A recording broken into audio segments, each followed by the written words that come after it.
Well, good afternoon, everyone. Welcome to Ham Radio Basics Live, Season 3, Episode 33, Ham Radio News and Updates, September 24th, 2025. Want to apologize for not being available last week. I was sick on Wednesday. There was nothing I could do. I am so sorry that we weren't on last week. I do apologize for that, but got some things lined up for you today. Hope you guys are doing well. Andy and Cooley, welcome. Glad to see you guys have stopped by today. And those of you who are watching out on X, Twitter, feel free to go to the link that has the YouTube link so you can join the chat as well too. It's always great to see people in the chat. Really appreciate that a lot. Hope guys are doing well.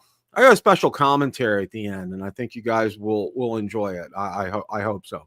But anyway, one of the big things for me coming up for the end of the year, I had been wrestling about getting the Yaesu FTX One Optima, the full on, being able to use it, either.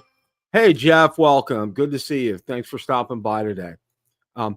Whether you get the, I really didn't wrestle with that because, the Optima, you can have 100 watts at home and then you can take it out in the field like a 705 and do that as well. And White Point, New England, welcome, my friend. Good to see you. Thank you for stopping by. Been kind of wrestling with that and thinking about it and watching a lot of the reviews out there and everybody's trials and tribulations and everything. And, really kind of toying around with that because it won't happen until later in the year. I get a bonus at the end of the year. And I was thinking about that. But come along, Icom comes along and say, you know what? We're going to put out an upgraded 7300 called the 7300 MK2. And wow, that put the brakes on everything. And, really kind of in a quandary here as to what I'm going to be doing. And I just wanted to go over the radios again, just to go through some things. I know you guys know a lot about the FTX One, and you guys have gotten up to speed on the MK2, but we're going to kind of go over those a little bit here. They each have their pluses and minuses and things, and I just kind of wanted to go over that and see what you guys thought. Just kind of throw things out here. So, okay, we're going to go over, and what I'm going to do first is I'm going to go over and show you what's out on Yaesu's website and what's out on Icom's website. And then we're going to go to DX Engineering to show pricing and some other things here. So let's go ahead and I'm going to go ahead and share here. All right, this is from Yaesu's page right here. HF 50, 144, 430 megahertz, all mode, wide coverage, SDR transceiver, FTX1 series, FTX1 field, and FTX1 Optima. Okay. That's the field. It doesn't show. Yeah, I'm sure. There we go with the Optima right there. Okay. And you guys really know about that. HF, VHF, UHF. And it shows the different memory that are available in here. There's some promotional videos here. There's a great description on what's the difference is between the field and the Optima. Now the field, and one thing that you do need to know, it has 6 watts. It's not 5 watts. So when it's on battery, so that's very interesting. Just to kind of let people know about that. And of course, the FTX1 Optima has a 100 watt base station as well. And the one thing that Yaesu, we're not going to do it. They did it. They put out a cable so you can mount the Optima in your truck or car and run the cable up to your dash or wherever you have the head unit at, and use it in your car. And it really, I thought it made sense, and everything. And then I saw what the cables were, 5 feet and 10 feet. Now, 5 feet isn't really going to get you much of anything. Maybe you can mount it under a front seat, but I mean, normally a lot of cars these days have electronics under that front seat, either one of them. So that's kind of next to impossible. So you have to try to mount it under the back seat. And I know in a lot of trucks, that back seat comes up like mine. Well, it comes up, but because mine's a hybrid, it has batteries in there. So you really kind of can't use that. But be that as it may, let's say you go ahead and mount that in back. All right. 10 feet from mounting that in the back, when you fold up the seat and putting it underneath the seat and running the cable, you're going to have to run that cable to try to hide it. You're not going to, just throw it on the floor. So you got to snake it over to the side, get it under the carpet, run it all the way up there. And you know what? That's going to be a lot more than 10 feet. All right. It really is. You have to find a place to mount it because, of course, you're going to be, this is really going to kind of be a permanent mounting, so to speak. And you got to find a place, in the back, and then you got to find a place up front. And by that time, your 10 feet is going to go really quickly. And I haven't seen any updates as far as that was concerned. I was kind of hoping that they would do that, make it like a 15-foot length and maybe even a 20-foot length, but, we'll see. And the other thing is I haven't seen, and unless Jeff or Andy or Cooley or Waypoint New England, any of you guys have seen any videos on installing that in a vehicle. I've looked several times and I haven't seen anything yet. I don't know if anybody's done it and if they've had any success at it. And I'm really kind of curious to see if that's a possibility. So the other thing, mounting it in a vehicle, you can still use that head separately. Excuse me. You can still use that head separately. So you can go out there and do POTA and other things. Just realize, you're going to be getting 6 watts on that. Okay. So, you have options available with this, and there's different configurations. Now, I know a lot of people there's been a lot of trial and error with this. Okay.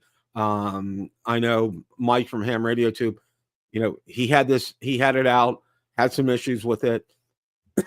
Excuse me. Yaesu found some of these issues. They corrected them via firmware update. Then some more issues were found out, and I think they corrected those as well. There's a lot of trial and error, and I think a lot of people, need to go back when the 705 came out. And correct me if I'm wrong, and I don't know if you guys, okay. Okay, great, Jeff, thank you. Oh, Hammer A to Z. He closes sources where he got the cable. Oh, that's fantastic, Jeff. Thank you. I'm definitely going to be looking at that. Thank you for letting me know about that. That's something I've been wow. Okay. That's very interesting. And I think my problem is I've been looking at typing Yaesu cable in there. And if it's a homemade cable, that's a different story. But Jeff, this will be a great video. Thank you so much. I appreciate that. I'm going to go out there, and then the show notes. That's fantastic. I'm going to go out there after the show tonight and take a look at that. Okay. So, it's been done, and it's been done successfully, apparently, because I know Jeff knows he's friends with him. And that's a good thing. I mean, that's very interesting, being able to get mounted in a vehicle and get it working. I mean, that's fantastic. You have a lot of options with this. Okay. And that's one of the things that I wanted to kind of stress. If you want to use it not in your vehicle, if you want to use it at home and then take the head unit off and go out and do POTA with that, or just go out and play radio in a park or something, you can do that as well too. So you have options with the FTX one and the Optima on there. It makes it real interesting. It makes it a very versatile kind of setup. Now, I don't have to tell you that the Icom IC7300 is just, it's golden. All right. That thing has been through the fire and then some, and has worked flawlessly. Okay. The menu system on there, and I'm preaching to the choir. You know how easy it is to work the menu system on there. It's a snap. And it really, even for somebody who, let's say they're like a new ham, and let's say they bump themselves all the way up to get an amateur extra, and they have access to all the bands. even a new ham who's really kind of experienced can get on there and get up and on the air in short order, getting that hooked up to an antenna and a power source, and boom, you're good to go. I mean, that's fantastic with that. And, the signal on there, everything. There's just so much on there. It's just rock solid. There's so much to it. Well, Tokyo Ham Fair this year, and that's where we saw the FTX one last year. Okay. Tokyo Ham Fair this year, Icom announces this. All right. So let's take a peek at that and take a look at that and see what the highlights are from that. So hang on a second. Let me go ahead and bring that up.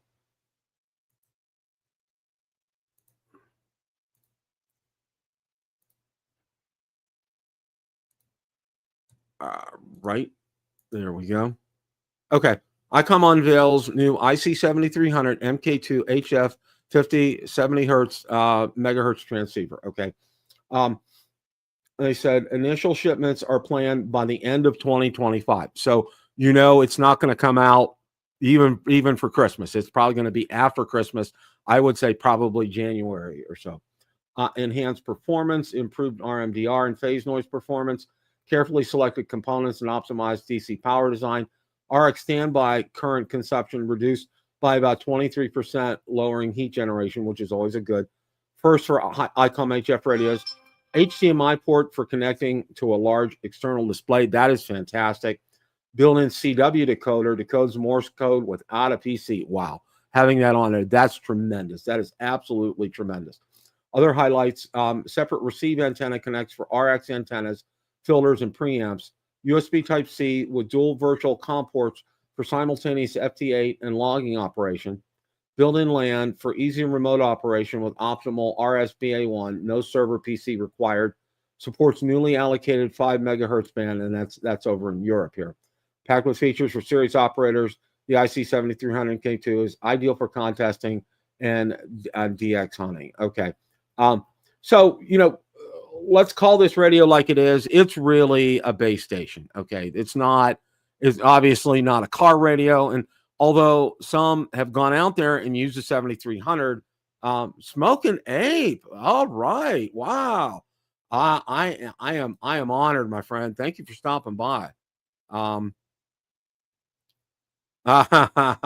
No, a 7300 MK2. I'm just thinking about, and that's what I'm just getting into right now. That's gonna be for home. Okay, that's gonna be strictly for home use. Although, I know a lot of people have taken 7300s out and have done POTA with them and have done it successfully. And that's a possibility for those of you that are wanting to upgrade and have a 7300 now. Don't sell that. Take it out and do POTA with it, and I think you'll be pretty pleased with it. You can buy a nice case from not Harbor Freight. I'm trying to remember who the other one who builds Pelican. Pelican builds some great cases, and there's a video out there on that. I know there is. So, but conversely, this is really kind of a different mindset in terms of a radio compared to the Yaesu FTX1 F and Optima. Okay. While that is really kind of considered portable / mobile, this is really considered more of a base station, even though, like I said, people use it out in the field. This is more of a base station type radio, and it's offering some tremendous features with this. Okay. That CW decoder. Wow. A monitor, external monitor, less power consumption on there. I mean, these are some remarkable improvements with that. And having that CW decoder, okay, that's piqued an interest in me because you know what? Quite frankly, I'll probably never learn CW, but to be able to find a station and they're doing CW and finding out what they're saying would be fantastic. I would enjoy something like that. And, quote unquote, listening to a CW station, and you could watch and say what's saying. So, I mean, that's very interesting. I mean, having some USB ports on here as well. They've kind of come up with the times with this. And I think, it offers a lot and a pretty good feature set. And from things that I've seen now, as far as pricing is concerned, people are talking in about the $1,400, $1,500 price range, which I think is pretty reasonable considering the 7300 right now is roughly around $1,000 or so. So, that's kind of where things are for that. Right now, of course, and we'll go out there and I'll show you, you know, most places, and we'll let me get the screen up here. Most places are taking reservations for it right now, and of course, here it is right here for DX Engineering, Gigaparts, and Ham Radio Outlet are doing the same. And it's a $35 reservation. It gets your place in line. So, again, I've always said, this is something that you have to have when it comes out. Get your reservation in, because what they do is they put them in order that they receive the reservations. And when they get stock in, that's how they allocate them and charge you for that. So if that's something that you want to do, go ahead and do that. Now, the whole mindset of all of this, I mean, if I had unlimited pockets, or if I hit the scratch offs or Powerball, it's not a question of which, it's a question of both. Okay. But, I don't have those kind of deep pockets. And I know a lot of you don't have most of those kind of deep pockets out there as well. I know Smoking Ape does, but for the rest of us, just kidding, Ape. But for the rest of us out there, it presents a choice. And, it depends upon what you're looking for in this instance here. Okay. Are you looking to upgrade your base station and get some great additional features on there with an external monitor? Now that's a first for Icom. I mean, that's fantastic. Having that HDMI port on there, that really speaks volumes, because I know guys that have hooked them up to monitors, but they had to go through a lot of hoops to do that.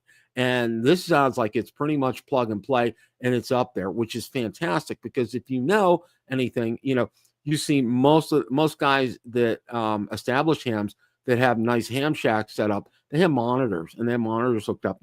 Almost all the Yaesu radios do that. So I think it's, Icom's Icom is coming together with the times. Okay. Oh, that's good, Abe. Yeah.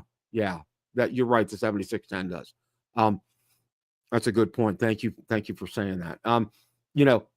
So for Yaesu to do this, I think or Icom to do this, I think it's fantastic. All right. And especially for what many consider, a base HF type of 100-watt radio. I mean, it's really it's received a great tune-up, so to speak, okay, with the features that they've added to it. And again, you're looking at two opposites right here, okay, with the Optima and with the MK2, and it depends upon what your needs are, okay? The Optima is very flexible, all right? You can have it as a base station. You can take it out and do SOTA with it, or just go out and play with it out in the field. You don't necessarily always have to do POTA, or, excuse me, hook it up at home. You're good to go. You got a 100-watt base station right there. People have enjoyed it. It's at the point now, people have worked through a lot of the kinks of the FTX one, and it's good to go. People are enjoying it, and I'm seeing some good things out there about that. Conversely, what you have to go on with the MK2 is the history of the 7300, and it really kind of has an impeccable history. But it is the 7300. Shannon, welcome. Thanks for stopping by today.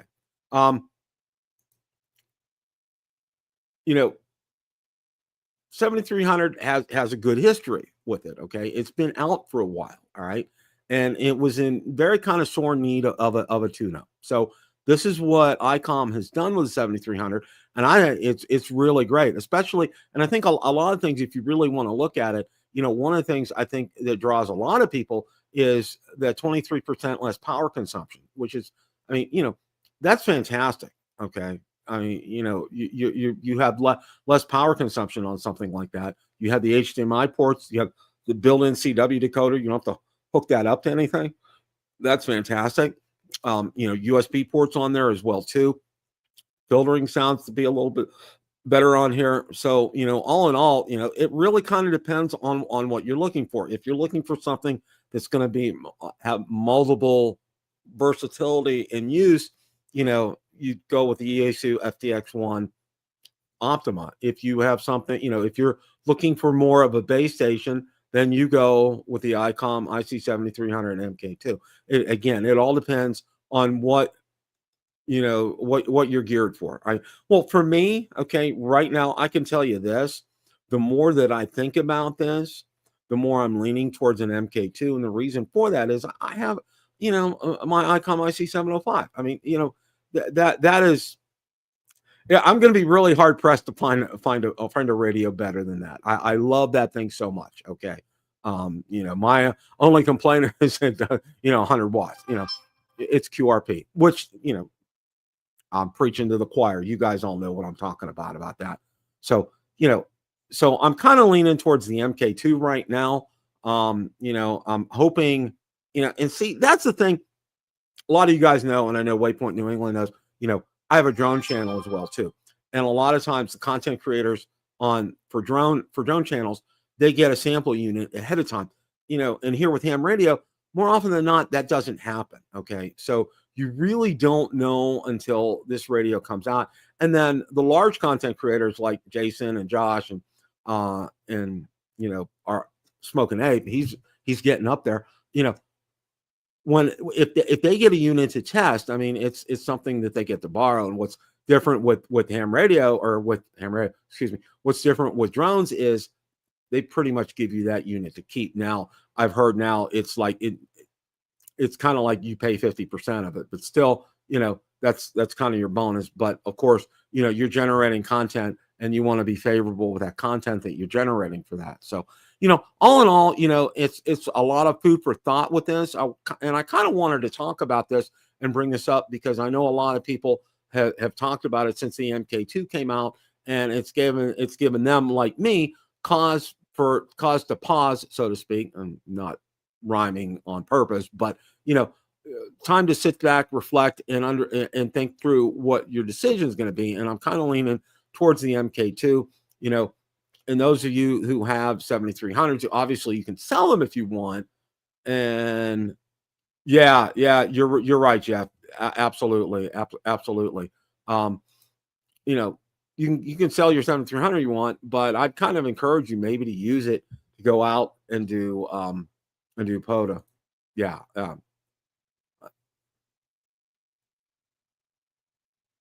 Yeah, Shannon, that would be a good replacement for the 891. I love the 891. The 891 is a great and fantastic radio, but the big thing to me, and I think if like you're a Yaesu fan, I'm a Yaesu Icom fan. It doesn't really matter to me. The menu system, and the 891 has probably, I'm going to say, out of all the transceivers that I've used and have been around and have had experience with, it probably has the highest learning curve. Okay, it is a great radio. It does a fantastic job. I know guys have had them for years and they have just been workhorses. But the big thing with that, is that getting used to that menu system. It really, yeah. Yeah, it is. Aesthetics are important to me as well too, and I can understand why you'd be leaning towards an FTX one, especially if you want to try to get out there and replace your 891. I mean, like I said, that 891 is kind of tried and true, and everybody's has one. And I think one of the frustrating things is when you use something like the 891, you're getting in there and you're tinkering around with settings, and then all of a sudden, sometimes it didn't set right, so you have to go back and go into the menus and do that, and it's really kind of yeah. I think that's my only thing about the 891 is that menu system on there. It really is a steep learning curve, and you just gotta go with the flow with that. But it works great. It's a fantastic radio. I don't have any complaints about it whatsoever, none whatsoever. So, all right. One of the things that I wanted to do, that wraps up, quote unquote, what I really wanted to talk about today, taking a look at the MK2 and the FTX1 and kind of comparing things. And I want to thank everybody for joining me today. One of the things that I'm going to do here in the last 5 minutes here is I'm going to have a little commentary. And I did this on my drone channel as well, too. And, September 10th was a really tragic day in this country. It really hit hard and hit home for a lot of people. And one of the things that I wanted to say real quick about this is growing up for me, all right, there was one word I was not allowed to utter while I was growing up. Now, I could cuss. My dad really didn't like it, but my dad was in the Navy, and he could cuss up a blue streak, which is fantastic. And so could my mom. And I learned well, okay. But there was one word that was tantamount to getting your mouth washed out with soap. That word was hate, okay. From a time I was 10 or 11 years old, if I said that word, wow, I got reprimanded in the strictest way from my mother. All right. She instilled in me in no way, shape, or form you to use that word. And to this day, I do not use that word. I use the word dislike. I do not use that word hate. And I think that's something we probably, all of us need to kind of adopt. Okay. I can disagree with you. You can disagree with me, and that's fine. The bottom line, let's call it like it is. Okay. We love ham radio. All right. All of us love ham radio. Okay. You know, different flavors, different, CW, DX, it doesn't matter. QRP doesn't matter. Okay. We all love our things. POTA, it doesn't matter. We love this hobby, and this hobby is a great hobby. All right. And I've made a lot of friends in this hobby as well too. And yeah, can you have disagreements? Of course you can. Okay. But you know what? It should never ever resort to any kind of violence ever whatsoever. And I think that's one of the things that we need to kind of come back to in this country, is to kind of turn around and just, be done with the violence. It just, we need to get there. We need to get back there. And I want to thank you guys for this time right now. Waypoint New England, thank you. And Alan, thank you for stopping by. I appreciate that as well too. That's kind of it for my commentary. I just wanted to come out right now and I said something like similar on my drone channel as well too, because I love all you guys. You guys are fantastic. Great comments always. Great in the chat. I want to thank everybody who stopped by today. Shannon, especially, you were here first time. Alan was here. Waypoint New England, of course, Jeff was here. Andy was here. Ape was here. Wow, we had ham radio royalty with us today. The Smoking Ape was here. Okay, wow, that's absolutely fantastic. And Cooley was here. Thank you guys all so much, and thank you for a great chat. You guys were fantastic, engaging. Shannon, welcome back. You're welcome to come. We're on every Wednesday at 5 p.m. Eastern. Same with you, Alan. I know this is like the first time. It was just absolutely fantastic having you guys on. We appreciate the dialogue and the conversation. As always, if you need to reach out to me, hamradiobasics@gmail.com is my email address. Always available for that. You can always ping me there. Leave me a message. I will get back to you probably same day. So I check my email every day. So, guys, hope you're keeping it real. Have a great rest of your evening. And as always, it's a great day to make a QSO. 7 3s, everybody. Have a great rest of your evening.